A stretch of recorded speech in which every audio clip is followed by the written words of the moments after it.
Selamat pagi, sidang jemaat BEC Solo Baru yang dikasihi Tuhan. Pagi hari ini kita bertemu kembali di Daily Seeking God. Pagi hari ini kita akan membaca ayat firman Tuhan yang terambil dalam kitab Roma pasal 6 ayat yang ke-15 sampai dengan 23 dengan judul perikop dua macam perhambaan. Saya akan bacakan untuk saudaraku sekalian perikop ini. Mari. Jadi bagaimana? Apakah kita akan berbuat dosa karena kita tidak berada di bawah hukum Taurat, tetapi di bawah kasih karunia? Sekali-kali tidak. Apakah kamu tidak tahu bahwa apabila kamu menyerahkan dirimu kepada seseorang sebagai hamba untuk mentaatinya, kamu adalah hamba orang itu yang harus kamu taati, baik dalam dosa yang memimpin kamu kepada kematian, maupun dalam ketaatan yang memimpin kamu kepada kebenaran. Tetapi syukurlah kepada Allah, dahulu memang kamu hamba dosa, tetapi sekarang kamu dengan segenap hati telah mentaati pengajaran yang telah diteruskan kepadamu. Kamu telah dimerdekakan dari dosa dan menjadi hamba kebenaran.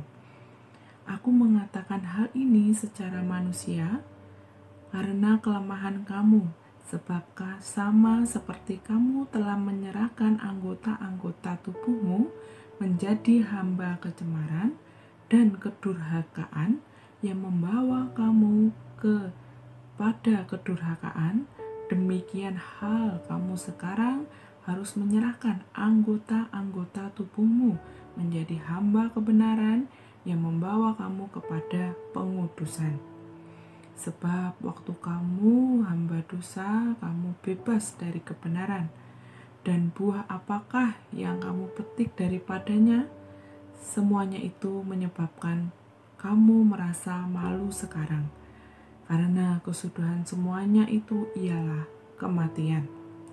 Tetapi setelah kamu dimerdekakan dari dosa dan setelah kamu menjadi hamba Allah, kamu beroleh buah yang membawa kamu kepada pengudusan.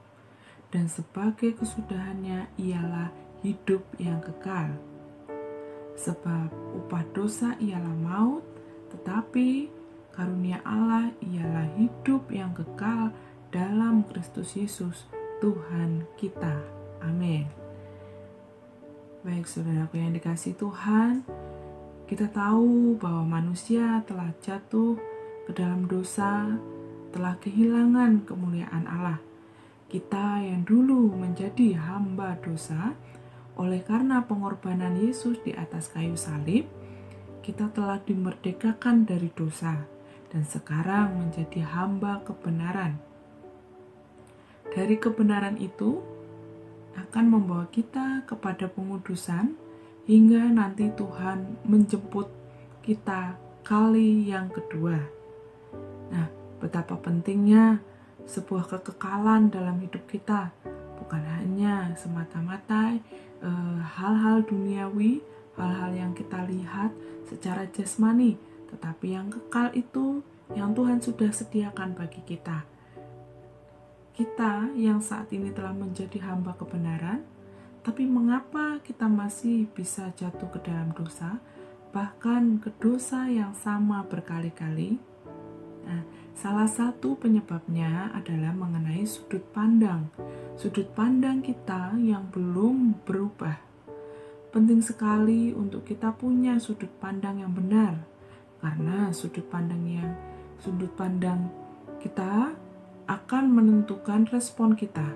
Sudut pandang kita akan menentukan keputusan kita dan berarti menentukan masa depan kita. Kita mau menggunakan firman Tuhan untuk memperbaiki sudut pandang kita.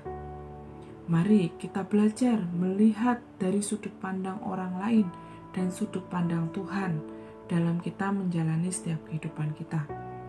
Itulah pentingnya kenapa kita hari-hari ini ada pemuritan, ada one-on-one, sharing seperti itu ya, home cell.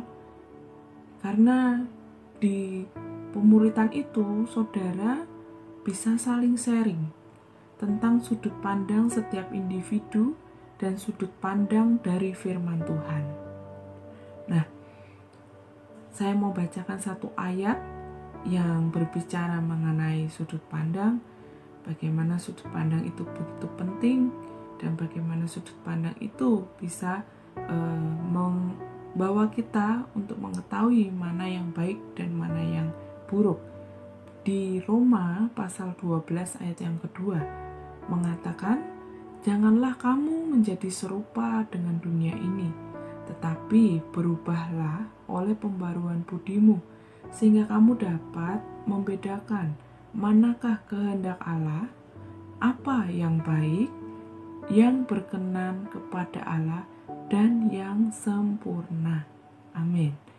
Nah, saudaraku, firman Tuhan juga mengatakan kita harus selalu menyamakan setiap pikiran kita, pandangan kita dengan firman Tuhan agar terjadi pembaharuan budi, terjadi perubahan-perubahan pola pikir dalam hidup kita, sehingga kita tidak lagi berbalik kepada dosa, kepada pemikiran-pemikiran kita yang salah, tapi kita berbalik kepada pemikiran-pemikiran yang benar, karena kita sekarang telah ditebus dan menjadi hamba kebenaran.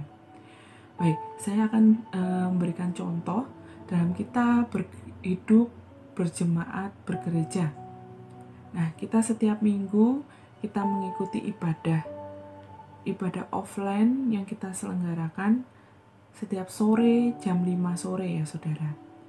Nah, misal ketika saya sering telat datang ibadah di gereja, ketika ibadah mulai jam 5 dan saya datang jam 5.30 atau setengah 6 sore, berarti saya telat. Saya tidak tepat waktu untuk datang ibadah. Dan saya menganggap bahwa telat itu adalah hal yang sepele. Nggak perlu saya perbaiki sikap saya itu. Yang penting kan saya datang ibadah. Seperti itu ya saudara. Nah, dan saat seperti itu, selama saya tidak merubah pola pikir saya bahwa sebenarnya ibadah adalah tentang memberi yang terbaik, bukan tentang saya, tetapi ibadah itu mengenai tentang memberi yang terbaik kepada Tuhan. Ketika saya tidak punya pemikiran bahwa ibadah itu tentang memberi yang terbaik, maka saya akan terus-menerus memakai pola untuk datang telat dan untuk datang ibadah sesuka hati saya. Saya mau datang jam berapa, ibadah mulai jam berapa, seperti itu. Dan di situ seakan-akan Tuhan yang butuh saya, bukan saya yang butuh Tuhan. Ketika saya datang ibadah, seharusnya saya yang butuh Tuhan. Seharusnya saya yang memberikan yang terbaik buat Tuhan. Nah, betapa pentingnya pola pikir kita. Karena pola pikir kita itu mempengaruhi, cara pandang kita mempengaruhi sikap-sikap kita. Baik dalam bergereja maupun dalam bermasyarakat. Karena kita sudah tahu akan kebenaran, saya sudah tahu kalau ibadah jam 5, tapi saya selalu datang telat. Nah, itu ada yang harus saya rubah. Walaupun saya tahu itu salah ya. Saya harusnya on time gitu. Seperti saya masuk kerja, saya harus on time jam 8 pagi. Ya saya sebelum itu bahkan saya harus datang. Karena kalau saya lewat jam 8, pasti akan kena sanksi. Seperti itu ya saudara. Di gereja memang ketika kita ibadah memang tidak ada sanksi seperti di kantor. Tapi kita harus tahu bahwa jika itu adalah sebuah kebenaran, itu baik dan itu berkenan kepada Tuhan, kita harus berbalik. Dan kita harus membawa diri kita kepada hal-hal yang Tuhan ingini. Hal-hal kebenaran itu sendiri. Karena firman Tuhan juga mengatakan, aku rindu anak-anakku itu melakukan kebenaran. Seperti itu ya saudara. Nah, mari kita lanjut kembali. Dan disinilah peran Roh Kudus sangat penting dalam memimpin hidup kita dalam kebenaran. Nah, jadi kita nggak bisa hidup dalam kebenaran itu tanpa Roh Kudus. Karena Roh Kudus itu bagaikan ibu bagi kita, bagaikan alarm bagi hidup kita, yang selalu mengingatkan kita betapa kebenaran itu akan menuntun kamu kepada jalan-jalannya Tuhan, kepada jalan-jalan yang terang. Firman-Mu terang bagi jalanku. Nah, saudaraku yang dikasihi Tuhan, kita perlu dengar-dengaran akan Roh Kudus, karena daging ini lemah. Kita selalu ingin kembali ke hal-hal yang lama. Kita selalu ingin kembali kepada zona nyaman kita. Tapi Roh Kudus selalu mengingatkan kita bahwa yang terpenting adalah kebenaran, melakukan kebenaran firman Tuhan. Kita mau baca di 2 Korintus pasal 3 ayat 16 sampai ke 7. Tetapi apabila hati seseorang berbalik kepada Tuhan, maka selubung itu diambil daripadanya. Sebab Tuhan adalah roh, dan di mana roh Allah, di situ ada kemerdekaan. Nah, hal yang pertama yang dilakukan Roh Kudus adalah mengangkat selubung yang menutupi mata hati kita. Tanpa Roh Kudus, kita nggak punya cara pandang yang benar. Tanpa peranan Roh Kudus, hidup kita akan selalu pakai cara pandang yang lama. Bahkan cara pandang mungkin dari orang tua kita, sampai kita pakai dan kita turunkan ke anak-anak cucu kita. Tapi dengan Roh Kudus memimpin kita, Dia yang membukakan, mengangkat selubung itu dari mata kita, mata hati kita, sehingga kita mengerti, oh iya, proses ini membuat aku mengerti. Oh iya, kejadian ini membuat aku mengerti. Firman Tuhan ini berbicara dan membuat aku mengerti. Dan banyak hal lagi. Nah, ketika seseorang bisa berbalik dari cara hidup mereka yang lama, itu semata-mata pekerjaan Roh Kudus. Roh Allah lah yang memerdekakan kita, sehingga kita dapat melihat kebenaran. Amin, saudara. Jadi, kemerdekaan kita itu semata-mata adalah pekerjaan Roh Kudus. Oleh sebab itu, undang selalu Roh Kudus, selalu jaga hatimu untuk Roh Kudus tetap bersemayam di hatimu, dan jangan pernah mendukakan Roh Kudus. Kita benar-benar jaga tubuh, jiwa, dan roh kita menjadi baitnya Tuhan. Kita mau memberi hidup kita sebagai persembahan, sebagai ibadah yang sejati. Nah, jadi bagaimana? Apakah kita akan berbuat dosa karena kita tidak berada di bawah hukum Taurat, tetapi di bawah kasih karunia? Sekali-kali tidak. Kita mau pakai setiap kasih karunia Tuhan, kita mau pakai setiap anugerah Tuhan dalam hidup kita untuk terus berjalan dalam kebenaran, untuk menuju kekekalan bersama Tuhan di surga nanti.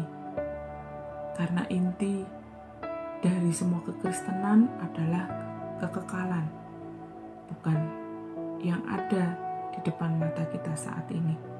Saya percaya ketika saudara menghidupi kebenaran, orang itu akan melihat hidup saudara. Orang itu akan membaca dan melihat Yesus dalam hidup saudara. Mungkin kita hanya sekedar melakukan kebenaran. Mungkin kita sudah berbalik dari hidup kita yang lama. Tapi hidup kita menjadi kesaksian. Hidup kita menjadi kesaksian bagi orang lain. Oh iya ya, ternyata dia bisa jadi teladan. Dia sudah tidak telat lagi datang ibadah. Oh iya ya, dia sudah tidak pelit lagi, dia memberi. Ketika ada kesempatan, dia selalu mau membantu. Seperti itu ya saudara. Jadi pagi hari ini kita bersyukur Tuhan masih mau mengajar kita banyak hal. Tuhan masih memberikan kasih karunia-Nya untuk kita bisa mengerti kebenaran, dan Tuhan merelakan dirinya agar kita bisa menuju kekekalan. Terima kasih, Tuhan Yesus memberkati.